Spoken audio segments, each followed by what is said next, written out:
تعرف ان سعر ال 128 دلوقتي ممكن يوصل ل 50,000؟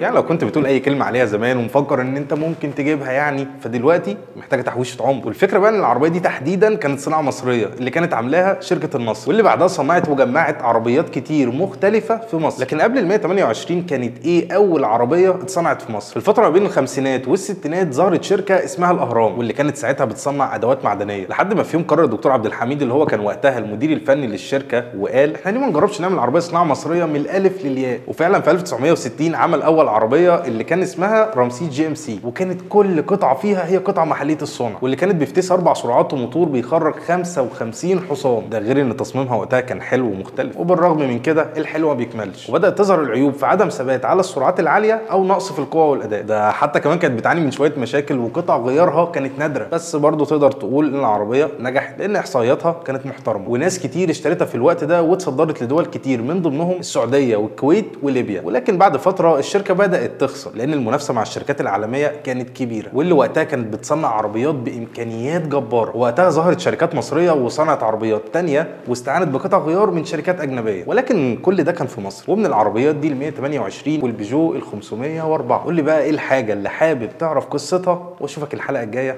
سلام.